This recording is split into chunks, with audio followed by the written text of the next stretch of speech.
refused to allow the police to restore order. You may recall, we were all told these are mostly peaceful protests. Peaceful protests, this entire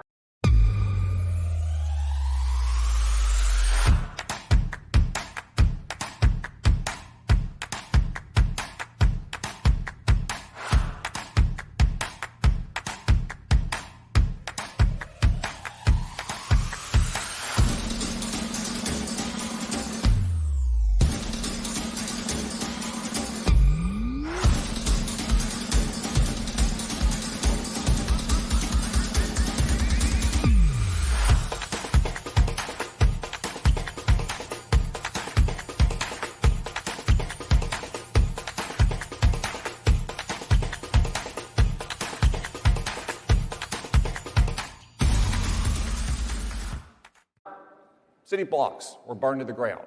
Remember the guy on CNN standing in front of the blazing inferno? It's a mostly peaceful protest down here tonight, Wolf. But the violence continued night after night. So I wrote an op-ed in the New York Times. It had a very simple message, very simple, very common sense message, grounded in American history and law, supported by a majority of Americans, arguing very simply, if the police cannot, or especially if they are not allowed to restore order, then it is time to send in the troops. And what happened next? Total meltdown with the little social justice warriors at the New York Times. All these children that had been marinated in the language of the campus seminar room. They said things like, "Your words put my life at risk." As if typing on their phone, sitting on their futons, was as dangerous as being a cop trying to stop rioters in the streets. Or "Your words are violence." No, I'm sorry, kiddo. Words are words. Violence is what your friends are doing out on the streets of America.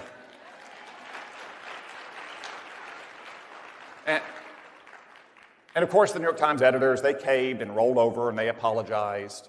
They said my work didn't meet their standards. That's one time I actually agree with the New York Times. My work did not meet their standards. It far exceeded their normally lousy standards.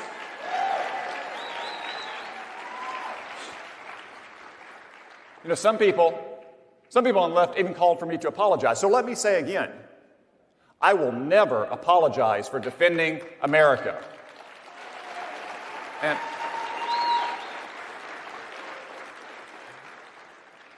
And you know, one of the first things I learned in the Army, really one of the first things anyone learns in the Army, is the 5 principles of patrolling, the most important of which is security.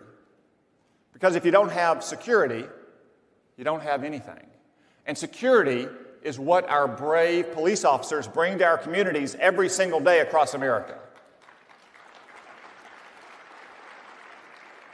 And that's why conservatives should never apologize for backing the blue.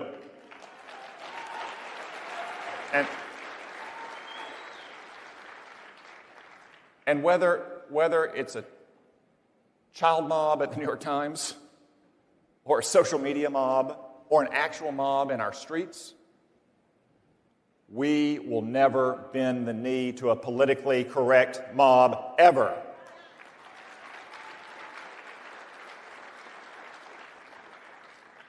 Now, the New York Times is a laughingstock, obviously.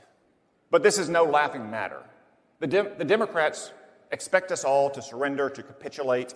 They want to control the terms of the debate. They even want to control our language. Have you seen that Joe Biden wants to ban the term illegal aliens? It's true. What does he want to replace it with? He wants to replace it with undocumented non-citizen. True, I'm not making it up.